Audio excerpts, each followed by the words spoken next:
Good morning student. आज हम हमारी हिंदी की पाठ्य पुस्तक का जो लेसन है यानी एक एकांकी है शिवाजी का सच्चा स्वरूप। तो आइए इसके रीड करते हैं। सबसे पहले एकांकी के जो पात्र हैं उनके अंदर शिवाजी हैं जो एक प्रसिद्ध मराठा वीर हैं, मोरोपंत जो कि एक पेशवा है, और आवाजी सोनदेव जो कि शिवाजी का एक सेनापति है। तो इसके अंदर ये जो घटना है ये सन 1648 ईस्वी की संध्या की है। और जैसा कि आप सभी लोग जानते ही होंगे कि शिवाजी जो है एक महान मराठा वीर थे।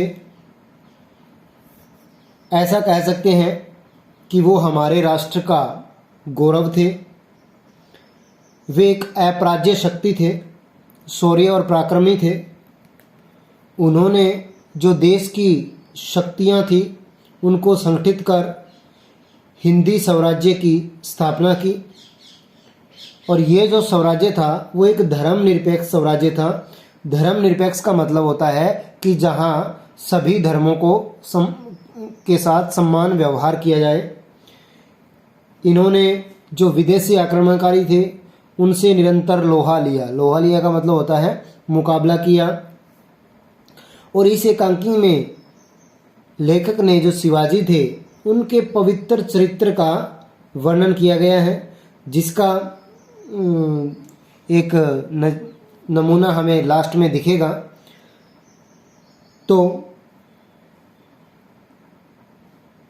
सन 1648 ईस्वी की संध्या का समय है। राजगढ़ दुर्ग के दालान पर एक घटना घटित होती है। दालान में मनसद के सहारे शिवाजी आसन पर बैठे थे। राजगढ़ दुर्ग के दालान पर शस्त्रों से सुदृढ़ शरीर वाले मावली रक्षक खड़े हुए थे और बाईं तरफ मोरोपंत पिंगले का प्रवेश हुआ। उसने शिवाजी को नमस्कार किया। उसने बताया कि सेनापति सोनदेव कल्याण प्रांत को जीतकर वहाँ का सारा खजाना लूटकर आए हैं। यह शुभ समाचार सुनकर शिवाजी बड़े खुश हुए। कुछ समय पश्चात सेनापति आवाजी सोनदेव ने शिवाजी के सामने आकर अभिवादन किया। शिवाजी ने उसे जीत की बधाई दी तथा सेनापति ने शिवाजी को बधाई दी। दोनों इस युद्ध के विषय में दोनों के बीच में जो युद्ध हुआ उसके विषय में खूब चर्चा हुई। सेनापति ने जीत के साथ साथ कल्याण के लूटे हुए खजाने के बारे में बताया तथा उसने बताया कि वह कल्याण के सूबेदार अहमद की पुत्र वधू को भी बंद करके आपकी सेवा में लाया है। और ये सुनते ही अचानक शिवाजी की जो स्थिति है वो बदल जाती है और सेनापति भी घबरा उठता है। क्रोध भरे स्वर में शिवाजी ने तुरंत जो पालकी थी वो अपने सामने लाने के लिए कहा। आवाजी उसी समय एक बंद पालकी महाराज के सामने ले आए। उसमें से बहुत सुंदर युवती यानी जो अहमद की पुत्रवधू थी बाहर निकल चुपचाप एक तरफ खड़ी हो जाती है। शिवाजी उसे मां कहकर अपने सेनापति के लिए माफ़ी मांगते हैं। उन्होंने कहा कि वे तो उसके सौंदर्य का हिंदू विधि से पूजन करना चाहते हैं। इसके बाद शिवाजी क्रोधावेश यानी क्रोध में भरकर सेनापति पर बरस पड़े कि तूने ऐसा घृणित कार्य किया है। कहता है कि शिवाजी ने आज तक किसी मस्जिद में बाल बराबर भी दरार नहीं आने दी। उसने तो कुरान को भी सर माथे लगाया, उसका सम्मान किया। इस्लाम उसके लिए पूज्य है। इस्लाम के पवित्र स्थान तथा पवित्र ग्रंथ उसके लिए सम्माननीय है। शिवाजी की सेना में हिंदू ही नहीं, मुस्लिम सैनिक भी थे। वे देश में हिंदू राज्य नहीं बल्कि सच्चे स्वराज्य की स्थापना करना चाहते थे। वे आक्रमणकारियों से सत्ता हथियाकर उदार लोगों को देना चाहते थे।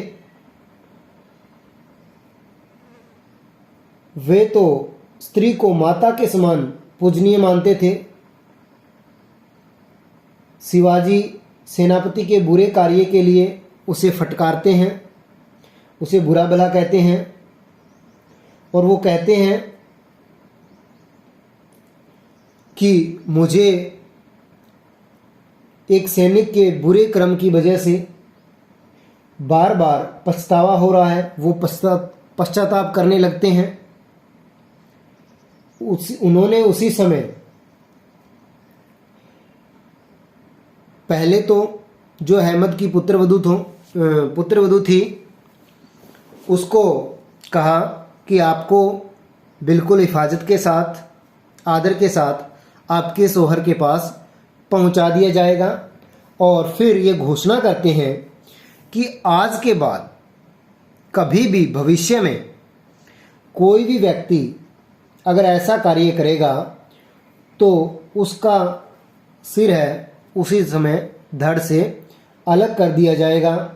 और यह कहकर शिवाजी का सिर झुक जाता है और शिवाजी अपने सेनापति को कहते भी हैं कि आज तेरी वजह से मेरा जो सिर है वो सिर्फ झुका ही नहीं बल्कि ज़मीन के अंदर गड़ गया है। तो इससे पता चलता है कि जो शिवाजी थे वो एक महान चरित्रवान राजा थे।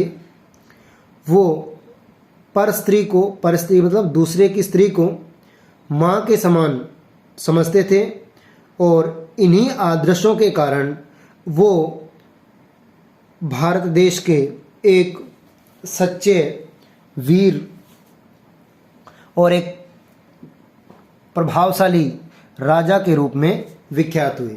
तो स्टूडेंट, आप लोगों ने ये एकांकी है, बड़ी इंटरेस्टिंग है, इसको रीड करके देखना है, वीडियो का अवलोकन करते हुए साथ में, और अच्छे तरीके से इस वीडियो को रीड करोगे तो इस एकांकी के सारे क्वेश्चन अपने आप सॉल्व हो जाएंगे।